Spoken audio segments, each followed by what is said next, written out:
Olá, bem-vindos a mais um NIPcast. Eu sou Paulo César Manduca, sou pesquisador aqui do Núcleo de Interdisciplinar de Planejamento Energético da Unicamp. Hoje o nosso convidado é um velho conhecido nosso, mais conhecido do que velho, é o pesquisador Luiz Gustavo Antônio de Souza. Tem um currículo bastante grande. Ele é doutor em Economia Aplicada pela Universidade de São Paulo.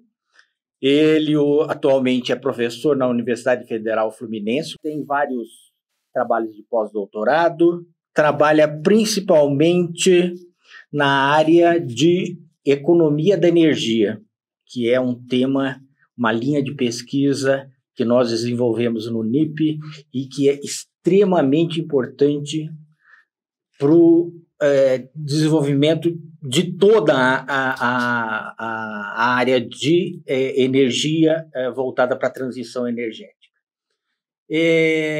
Então, Gustavo, muito bem-vindo de volta ao NIP, você que sempre está presente nas nossas atividades, em projetos, em eventos, então, muito bom ter você aqui. Boa tarde, Paulo. É enorme prazer estar aqui no NIP. É uma casa que, obviamente, acolhe seus ex-pesquisadores da melhor forma possível. E dentro das minhas atividades, eu não poderia deixar de aceitar um convite de participar de uma atividade como esta, que acredito que não apenas divulga, mas também mostra, né, o que os pesquisadores do estado de São Paulo e outros estados estão desenvolvendo na área de planejamento energético. Maravilha. O Luiz Gustavo está por oferecer, no próximo semestre, uma disciplina justamente de economia da energia na pós-graduação da Faculdade de Zootecnia da USP, de Pirassununga. Gustavo, fala um pouco sobre essa disciplina. Bom, economia da energia, né, ela é um ramo hoje que a gente consegue subdividir o curso de economia, né, uma área aplicada, obviamente, e que, como você já falou, ela tem mostrado muito interesse, não só de estudantes, pesquisadores, mas até de setores da sociedade, justamente porque é um tema que, querendo ou não, a gente está debatendo aí de uma forma quase que cotidiana, né? Bom, então essa disciplina, obviamente, inicialmente ela está sendo oferecida como uma disciplina optativa na graduação na UF Campus, mas agora a gente vai ter uma experiência de oferecê-la na Faculdade de Zootecnia e Engenharia de Alimentos de Pirassununga, no mestrado de Gestão e Inovação na Indústria Animal, é um mestrado profissional, e justamente pelo foco aplicado, acredito que será de interesse da comunidade de estar desenvolvendo como uma disciplina de mestrado ou doutorado. Apesar de ser um programa de mestrado, ela é aberta para os alunos da comunidade USP ou alunos de outros programas que gostariam de fazê-la de forma especial. E como seria a forma de se cadastrar ou se matricular? Bom, a disciplina ela vai ser realizada de forma remota dentro do programa e os alunos, pelo sistema Janus, vai poder justamente, dentro das próximas semanas, dando a abertura da inscrição, ele vai poder ali selecionar como uma disciplina optativa, caso seja externo ao programa. Então, obviamente que alunos especiais aí serão analisados caso a caso, mas qualquer aluno que puder participar dessa disciplina de forma remota, acredito que vai ter uma grande experiência nesse assunto que tem crescido no Brasil e no mundo. Economia da energia nos remete à transição energética, né? Porque precisamos inserir as novas energias em substituição a energias de impacto negativo, ambientalmente falando, mas há um drama todo para fazer essa transição, porque isso envolve um setor muito forte da economia, que é a geração de energia, particularmente pensando em combustíveis já consolidada e para a qual o Brasil, o governo brasileiro, tem grandes expectativas, né, com pré-sal e agora tentando desenvolver outras bacias no litoral brasileiro. Como que a economia de energia, economia da energia se articula, né, para pensar a transição energética? Muito boa questão, Paulo.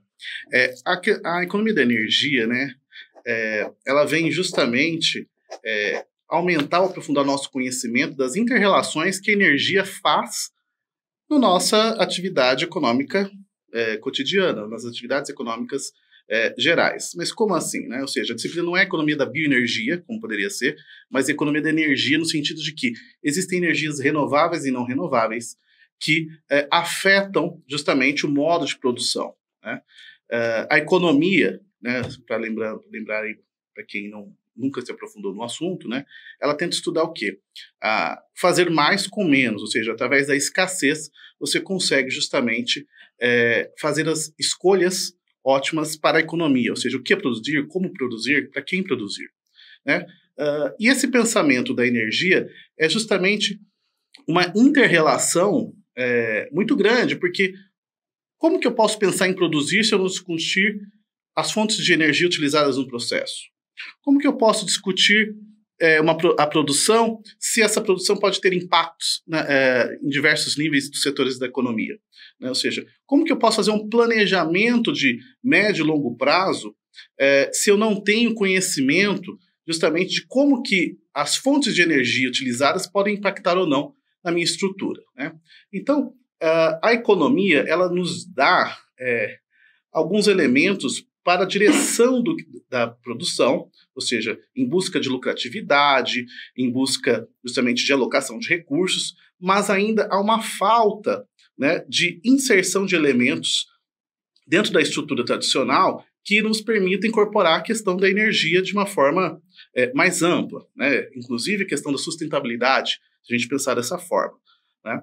Então, hoje essa disciplina, né, ou seja, a tentativa de transformar esse conhecimento em disciplina é justamente trazer esses elementos à luz, trazer justamente esses elementos da energia para questões cotidianas e tentar justamente dialogar, seja com assuntos que ocorrem nas empresas, decisões, questões de governo, planejamento energético, decisões no ambiente maior, para que a gente possa, então, tomar um rumo, né? Então, a economia da energia ela consegue discutir questões do âmbito microeconômico, ou seja, do nível mais atomizado, do nível das empresas, das decisões individualizadas, como num nível macroeconômico, quando a gente está discutindo política energética, por exemplo, definindo rumos da economia, ou seja, para um administrador, para um presidente, o seu conjunto de ministros e conjunto de secretários, consegue justamente, neste rumo, definir planos de energia para a economia. Tem uma parte significativa da ciência econômica, já que ciência econômica, vamos dizer, ciência econômica é uma das ciências sociais, né? E é a ciência que estuda a dimensão social da economia. E uma ciência social, aliás, a sociedade não existe atomizada, agora é economia, agora é sociologia, agora é ciência política, apesar de na universidade a gente tentar fazer essa segmentação, mas mais por uma questão de capacidade de abarcar os nossos objetos de estudos. Mas, então, economia é uma ciência social e, portanto, o que eu queria conversar com você é se, ao se discutir determinado projeto, determinada alternativa no campo energético, se não é necessário ou se não é natural que se levem-se em consideração outras dimensões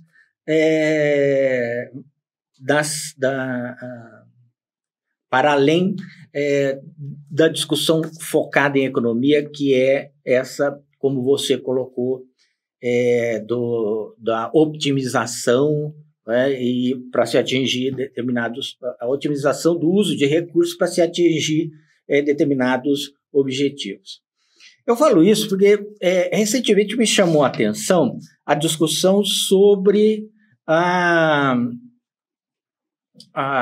o projeto da Petrobras de fazer uma exploração, por enquanto não é a prospecção, é a pesquisa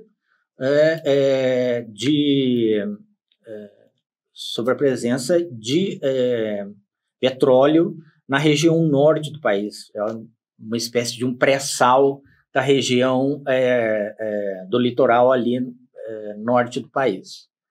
Bom, e frente à reação que se viu sobre a posição do IBAMA de não permitir, de não dar a licença para essa pesquisa e a prospecção, as reações foram assim: bom, é uma riqueza e toda riqueza precisa ser explorada porque é um país pobre. E aí a gente entra em discussões, né? A primeira que eu colocaria: o Brasil não é pobre. O Brasil está muito longe de ser pobre. O Brasil é a 7ª, 8ª economia mundial. Isso não é pouco, né? Ainda que esteja distante dos países do G7, ainda é um país de uma economia muito grande, né? A questão é que a riqueza no Brasil, a gente poderia discutir isso de outra forma, nós não temos a otimização dessa riqueza em função dos objetivos nacionais. A outra coisa é a ideia de que, porque tem que ser explorado, né? E queria te colocar nessa situação.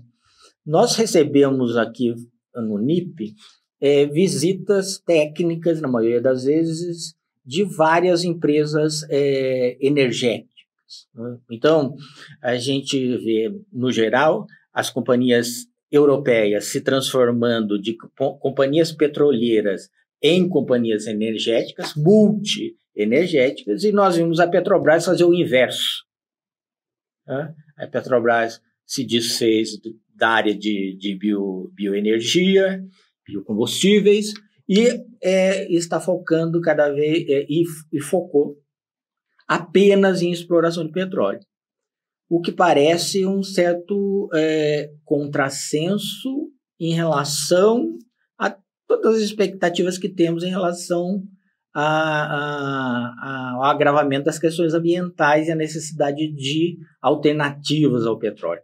Como é que você vê essa situação? Muito interessante essa discussão, né, que você vai abrir agora, né? Para começar, justamente o que você falou, né? Existem indicadores, né? Então, como você falou, o Brasil ele tem aí a sua 7ª, 8ª posição em termos mundiais, mas talvez a distribuição dessa riqueza não seja de forma ideal, e justamente a gente vê isso com indicadores de desempenho, né? Ou seja, PIB per capita ou Índice de Desenvolvimento Humano, IDH, etc., né? Então a gente começa a perceber essas disparidades. Então, quando a gente decide justamente por uma opção de energia ou por um investimento, né, nós temos que pensar que existem por trás do que? Um conjunto de planejadores, ou seja, pessoas que estão planejando as ações para os nossos próximos 50, 100 anos. E os interesses, eles podem ser difusos, né? É diferente quando a gente tem uma empresa privada, que você, obviamente, vai responder, né, qual que é o maior interesse da empresa privada? O lucro, tá? No caso brasileiro, né, a Petrobras, apesar de ser uma SA, há interesse governamental difundido nas decisões da empresa, né? Será que essas decisões, elas permeiam o que é melhor para a sociedade brasileira ou para os interesses dos acionistas? Ou seja, há uma controvérsia, justamente, de ações, né? Então, ao mesmo tempo que o Brasil ele precisa tomar uma rota de desenvolvimento, ou seja, nós temos 7ª, 8ª posição, mas nós estamos buscando o quê? A melhoria da distribuição da renda, distribuição da riqueza, né? Então, para isso, o Brasil ele tem uma margem para crescimento, né? Ou seja, você tem os recursos naturais, vocês têm o capital humano, você tem ali potenciais que talvez outras nações já não têm como concorrer da mesma forma, e o Brasil ele possui, né? Então, quando a gente está falando justamente de questões ambientais, mudanças climáticas, etc., você tem um conflito inicial. Como assim? Da mesma forma que a economia busca a maximização do lucro, ela não está pensando inicialmente na questão ambiental. Ou seja, na busca por lucro, ela não está pensando se a atividade em si ela vai impactar ou não o ambiente, se eu vou poluir ou não. Ou seja, quem busca lucro só busca o quê? O retorno, né? Agora, a partir do momento que mudanças climáticas, questões de sustentabilidade são importantes, eu tenho que internalizar isso de alguma forma, né? E ao fazer isso, se torna custoso. Então, como você falou no caso da Petrobras, né, justamente, será que as ações que a Petrobras está fazendo é um pensamento de médio e longo prazo para a melhoria da sociedade brasileira? Ou estou pensando em soluções de curto e curtíssimo prazo, que é justamente, bom, eu tenho disponibilidade de petróleo, né, potencial de extração de petróleo, esse potencial vai se converter em renda, riqueza, e eu posso fazer várias coisas com esse dinheiro. Nesse pensamento, eu estou deixando de lado soluções alternativas, como você mesmo falou, de países que já estão em situações de margem de crescimento limitadas e já enfrentam questões energéticas mais complicadas, como dependência de energia de outros países, né? A gente vê casos da Europa recentemente, caso da Rússia, né? Dependência justamente de gás natural, etc. Então eles têm que pensar em soluções de uma forma mais rápida, e o Brasil ele tem margem porque posso utilizar energia hidrelétrica, posso utilizar outras fontes, né? Então a pressão talvez para uma escolha mais sustentável não seja tão grande no Brasil do que em outros países. Então o Brasil ele acaba justamente as empresas, né, e esse caso específico a Petrobras, ela pode justamente escolher por vias que não são soluções interessantes do ponto de vista ambiental, ou seja, soluções justamente, vai ter um impacto negativo? Vou pensar isso em outra situação, mas hoje eu posso justamente extrair e vender esse petróleo e ter algum retorno. Ou seja, eu estou pensando muito mais na questão econômica do que nas consequências de médio e longo prazo ambientais. E quando eu penso isso, é justamente da seguinte forma: por que será que alguns países lá atrás poluem? Por que alguns países emitem a quantidade X de poluição, né? E o Brasil agora ele vai se limitar justamente porque ele tem que ser ambientalmente correto, ou ele tem que estar dentro de uma política, né? Então, há uma discussão, obviamente, em torno disso, que é do seguinte tipo: será que limitar a poluição, limitar o uso de recursos não renováveis, não vai impactar no aumento do custo? Obviamente que vai, mas a que preço? Né? Então, a gente tem recentemente problemas vinculados a preço de combustíveis, né, como gasolina, diesel, etc., justamente por questões de mercado, questões de governo, várias questões envolvidas, e que eu tenho que pensar no curto prazo. Então, às vezes, eu acredito que o pensamento hoje dentro do Brasil é muito mais tentar resolver problemas de curtíssimo prazo e curto prazo, ou seja, tentando pensar no hoje, né, ou seja, e nos próximos anos, do que uma solução de longo prazo, né? Então, eu fico muito restrito a isso. Você tocou em vários assuntos que são interessantes. Um deles é a questão do prazo, qual é a validade, né, que está na cabeça dos tomadores de decisão. E talvez eu seja um pouco exagerado, um pouco, mas político brasileiro, na maioria das vezes, ele pensa para um prazo de 4 anos. porque o que ele quer é tomar decisões hoje que na próxima eleição sejam recompensadas nas urnas. E não é definitivamente, esse não é o tempo das políticas públicas.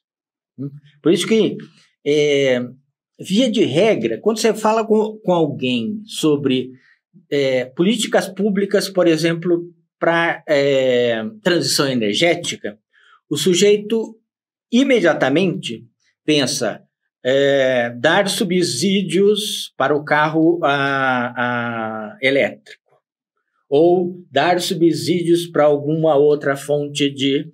Então, políticas públicas, né, por uma falta de cultura dentro desse mundo da política, se resume a essas medidas que são... elas podem estar dentro de uma política pública, mas política pública é uma coisa muito mais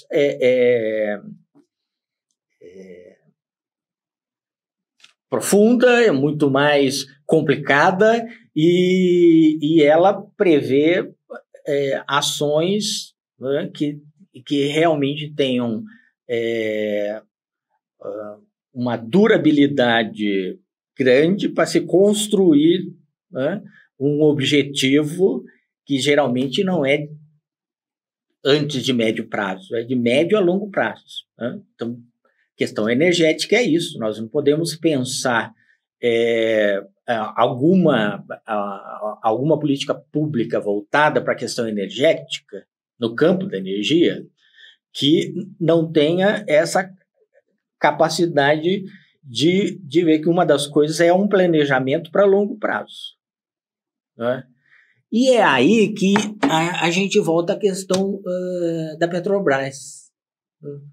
Porque a Petrobras, como uma grande empresa que deveria ser uma empresa no campo energético e que deveria considerar, né, que a perspectiva, né, para o petróleo é de redução. Agora, eu também estou muito claro, eu escrevi até num artigo de alguns anos atrás, em que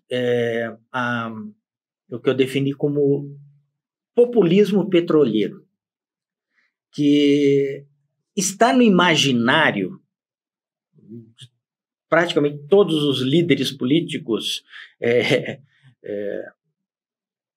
eu diria até latino-americanos, mas a minha análise se concentrou em Brasil e Argentina, a ideia de que o passaporte para o desenvolvimento ser exportador de petróleo, né? E daí ter uma empresa de petróleo, né, nacional, estatal, campeã e essas coisas todas que a gente vê, ela é essencial dentro desse imaginário.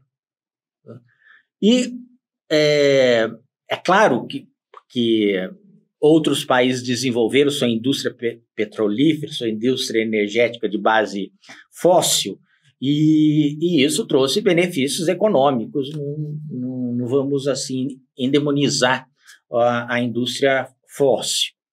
Mas a questão é se o foco na continuidade para depois de 50 anos de exploração, o foco concentrado em exploração de petróleo não está tirando o foco de todo o potencial brasileiro no campo da bioenergia.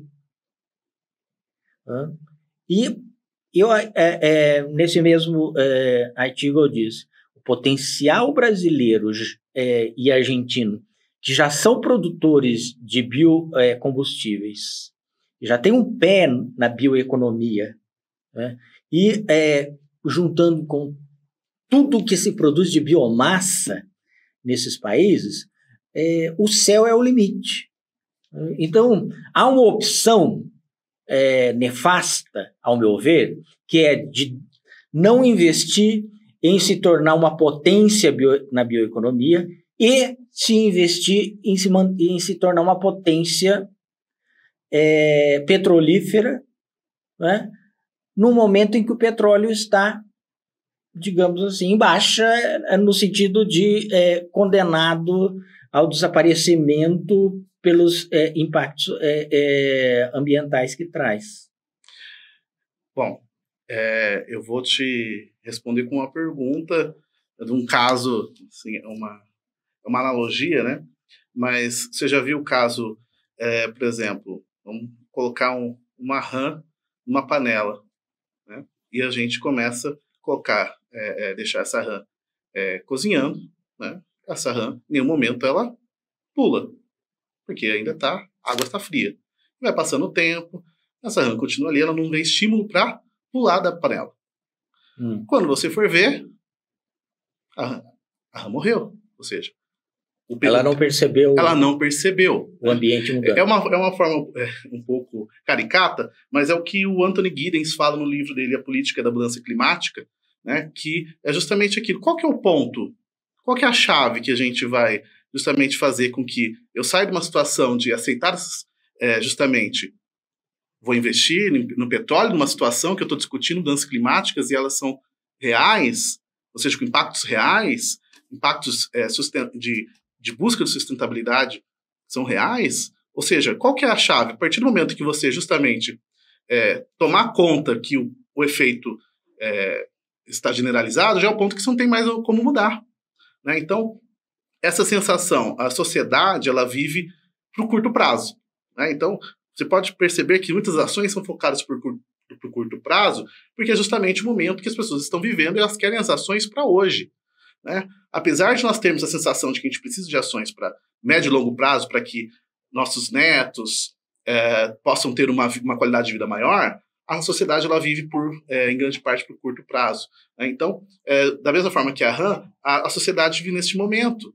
Ou seja, há pesquisadores que relatam justamente os efeitos, o rumo que o planeta está caminhando e as possíveis consequências. E mesmo assim, a sociedade ela não muda as suas opções. Exemplo claro, se você for hoje num posto de gasolina, você vai escolher entre colocar etanol ou gasolina pelo preço.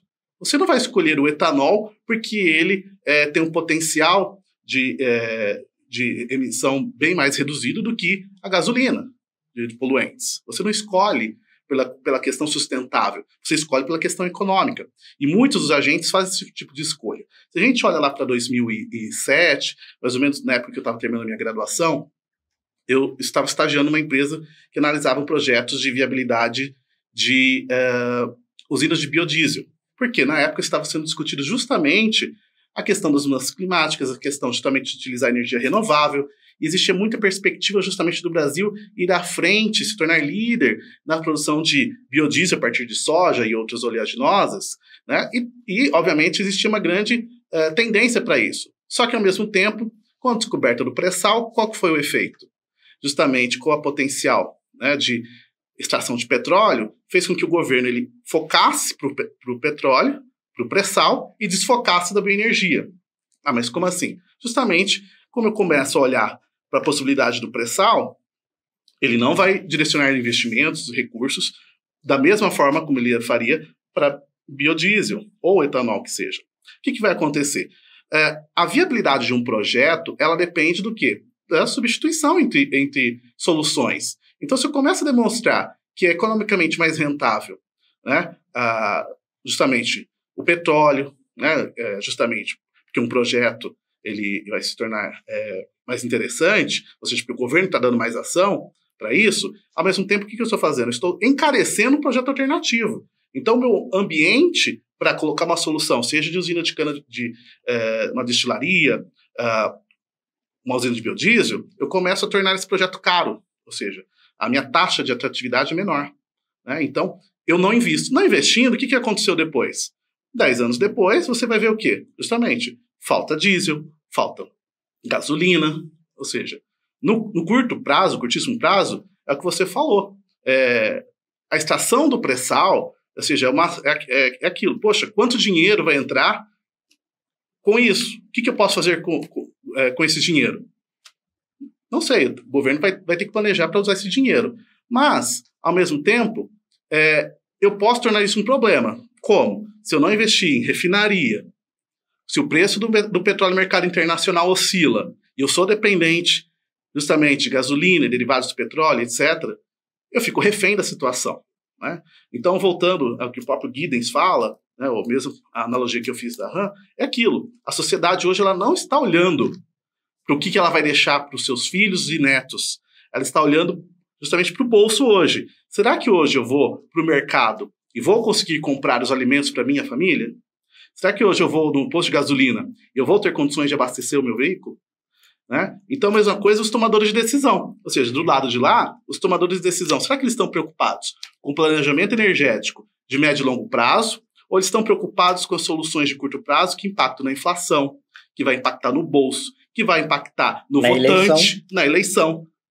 Ou seja, que vai impactar justamente naquele que vai fazer com que ele continue onde ele está. O petróleo é uma questão complicada, além desse fator do imaginário que Petrobras exerce sobre a cultura, essa cultura nacionalista, né? Também há uma voracidade dos políticos em relação aos ganhos imediatos, né? Como, por exemplo, royalty. Né? Então, a reação do governador do Pará em relação à negativa de licença por parte do IBAMA em grande medida porque que subdimensionar o risco que aquilo vai ter para todo aquele patrimônio que ainda é até desconhecido, né? Em função dos royalties que eventualmente deveriam ir para o Estado. Né? Isso torna a questão do petróleo realmente muito... Assim, a atratividade da indústria do petróleo no Brasil, na Argentina, muito, muito, muito, muito forte, voraz e evidente. Né? E também concordo muito quando você fala sobre essa mudança de foco e de como, né, o potencial que é gigantesco, volto a frisar, no campo da bioeconomia para países como Brasil e Argentina, né, ficam totalmente em segundo plano. Né? E isso é um tanto dramático, porque o Brasil pode ter uma inserção na economia de baixo carbono em muito melhores condições do que ele teve na economia fóssil. Mas essa incapacidade do sistema de perceber, né, e até de ver o quanto de lucro pode sair dessa... não quer dizer que o petróleo... o ganho imediato do petróleo também é muito... enquanto você tem que investir ainda muito na bioeconomia, inclusive resolver muitos gargalos tecnológicos, né, o petróleo está praticamente tudo resolvido. Né? Mas isso não quer dizer que está resolvido porque já existe toda uma economia, uma indústria montada, né? E as coisas estão funcionando, mas elas vão sofrer e estão sofrendo a mudança de mentalidade que está havendo se não no Brasil, em outras partes do mundo, particularmente a Europa. Né? Então, o potencial na economia de baixo carbono, abrir mão desse potencial pode ser realmente uma condenação ao subdesenvolvimento. Na realidade, como você disse, né, o Brasil ele tem um potencial muito grande e que não é explorado. Né? Ou seja, como que eu vou ter uma empresa focada em bioenergia com alta rentabilidade se eu não invisto hoje? Ou seja, óbvio que hoje, se eu for analisar um projeto, ele vai ter uma taxa de retorno inferior, mas à medida que mais empresas desenvolvem tecnologia, investem, eu começo a ter um maior interesse por essa área, os custos médio e longo prazo começam a cair, justamente porque tem alguém fazendo sobre aquilo. É diferente do insider, aquela empresa que do nada inventa fazer uma determinada atividade. Ela vai ter o custo, né, as barreiras à entrada. As barreiras iniciais são elevadíssimas em determinadas áreas. E na bioenergia não vai ser diferente disso. Né? Obviamente que a gente já tem hoje um meio caminho, ou seja, hoje eu posso instalar uma usina de biodiesel com tecnologias já existentes, ou vou fazer etanol de primeira geração. Mas eu posso fazer etanol de segunda geração, terceira geração, utilizar outras matérias-primas, outras fontes que não estão sendo utilizadas, e eu vou ter um rendimento. Só que se eu não invisto, se eu não sou o primeiro a fazer aquilo, outros não virão. Né? Se eu não tiver um suporte por trás, se o governo não está fazendo, será que a empresa privada vai ter condições de fazer isso sozinha? Né? Então, há esses dificultadores justamente porque falta apoio. Né? Então, obviamente, o governo também ele não pode focar todos os esforços, porque a gente também tem um problema econômico, é justamente como que eu vou trabalhar meu orçamento público para lidar com todas as situações que eu tenho que, como governo, lidar. Então, eu não posso focar em uma questão apenas, eu tenho que dividir esse meu orçamento em diversas áreas. Então, eu preciso o quê? De uma parceria com o setor privado, eu preciso de investimento público, mas um investimento direcionado. Né? E outra solução, como você fala, a gente não pode perder o bonde, sim. Só que a gente também não pode olhar, simplesmente falar, bom, então eu finjo que eu não tenho pré-sal. Né? Hoje o que a gente pode estar vendo é justamente o quê?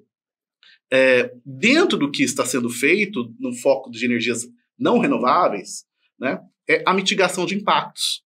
Né? Então, eu não vou focar todos os meus esforços em pré-sal, nem todos em energia renovável.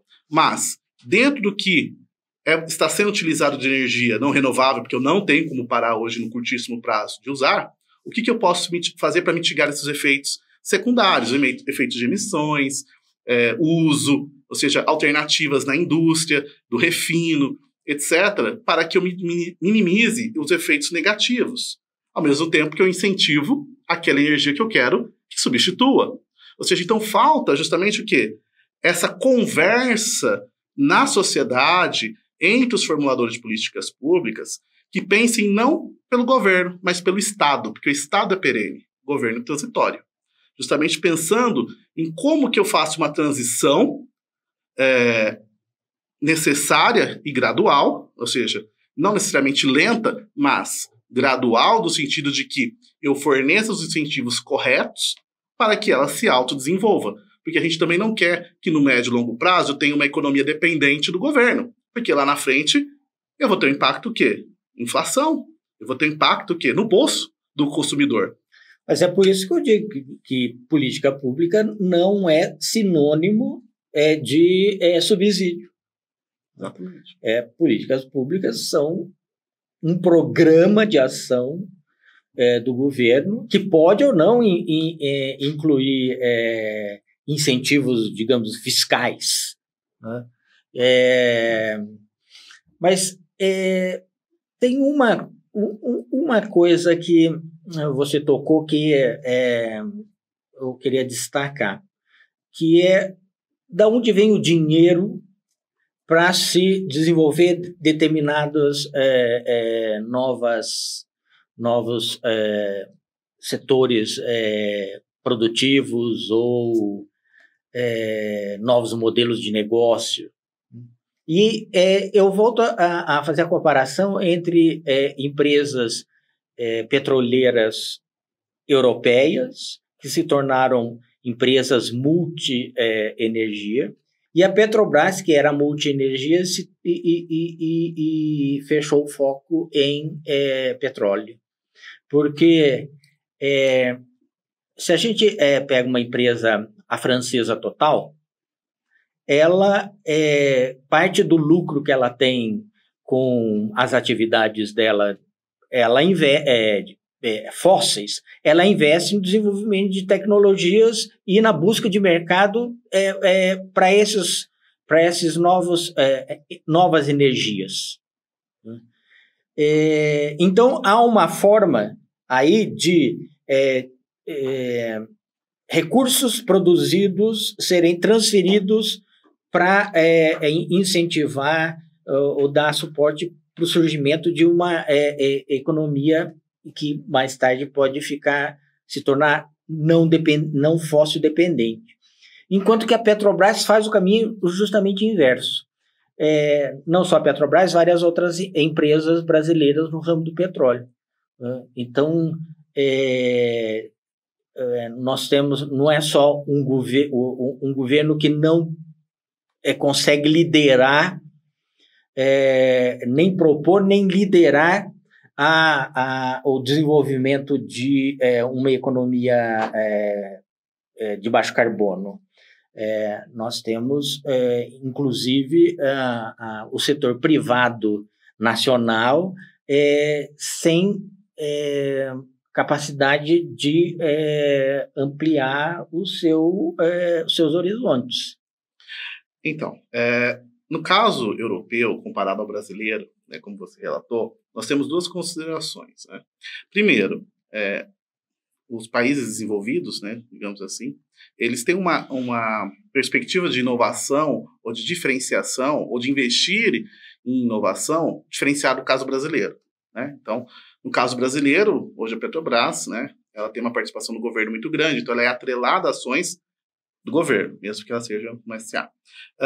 No segundo sentido, será que a Europa já não está mais perto de uma solução de água fervendo do que o Brasil? Por quê? Como o Brasil ele tem uma matriz energética bem mais diversificada e ele tem justamente opções para o seu uso, né, ainda não se tornou uma preocupação tão grande em focar esforços em mudar esse pensamento. Ou seja, eu acabo, às vezes, olhando pelo dinheiro e faço uma inversão justamente daquilo que era previsto. E no caso europeu, eles já têm um gargalo energético. Ou seja, eles não têm para onde fugir, já estão muito mais perto da água fervendo. Né? Então, eles têm que tomar uma decisão. E eles sabem que se eles não tomarem uma decisão hoje, eles não terão solução daqui nos próximos 10, 20 ou 50 anos. Né? Então, eu acredito que seja muito mais uma mentalidade no Brasil, diferenciada de uma mentalidade de um país desenvolvido em relação ao planejamento energético. Justamente porque ainda não há uma consciência da transferência do impacto das questões energéticas na economia, principalmente economia da energia. Ou seja, há uma relação tão intrínseca assim? Ou seja, se eu tenho um problema justamente na cadeia produtiva que envolve questão energética, esse problema ele vai ser repassado para todos os setores praticamente da economia.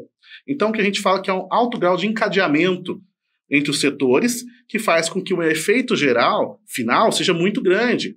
Né? Então, como que eu vou trabalhar no ambiente macroeconômico com uma política anti-inflacionária, uma política de desenvolvimento econômico, sendo que eu não consigo olhar para os meus custos derivados da energia? Na realidade, não se olha, ou seja, deixa do jeito que está. Na Europa, eles não estão preocupados, obviamente que na zona do euro há uma preocupação, obviamente, de estabilidade econômica entre os países por conta da emissão de moeda, mas eles não têm uma questão da inflação como o Brasil tem. Ou seja, a nossa memória, para quem é da década de 80 e 90, vai lembrar da hiperinflação, ou seja, que é algo preocupante e que afeta toda a economia. Né? Ou seja, afeta toda a sociedade, não apenas a economia. Né? Então, nós ainda temos uma memória, ou seja, de tentar manter a economia crescendo com baixa taxa de inflação, que é o nosso grande desafio. A Europa, apesar dos desníveis entre os países europeus, há uma certa tranquilidade em relação a esse sentido. Então, eles têm condições de fazer um planejamento de médio e longo prazo. No Brasil, Não, eu tenho que olhar para a inflação, só que eu não tomo as medidas para o médio e longo prazo, eu tomo as medidas para o hoje, para o curto prazo. Eu sempre fico correndo atrás do rabo, né? Ou seja, eu não tomo medidas que me tirem daquele círculo vicioso, né? Interessante. É que nós começamos essa entrevista, esse bate-papo, falando de economia da energia, e estamos terminando, depois de fazer uma grande volta por vários temas, nós estamos encerrando com essa intervenção sobre economia da energia. Bom, antes da gente encerrar, eu pergunto para o Gustavo se ele tem algum recado que ele gostaria de dar nessa fase final do nosso podcast. Bom, novamente agradeço o convite do NIP, né? Sabe que eu sempre estou à disposição. E as pessoas que estão nos visualizando, né, eu deixo aberto aí o espaço para dúvidas, ou caso alguém queira pesquisar nesse assunto, né? Atualmente estou na Universidade Federal Fluminense, no campus dos Goitacazes. Estou com o Instagram aberto aí para quem quiser me seguir, Luiz Gustavo Eco. E tem meu LinkedIn, que é Luiz Gustavo Souza, que eu acredito que as pessoas possam me encontrar nessas plataformas. Agradeço novamente. Eu agradeço a presença do Luiz Gustavo, realmente foi muito, muito boa a conversa. A gente vai continuar conversando em outras oportunidades. Muito obrigado pela sua visualização. Acompanhe as outras atividades do NIP e principalmente os novos podcasts.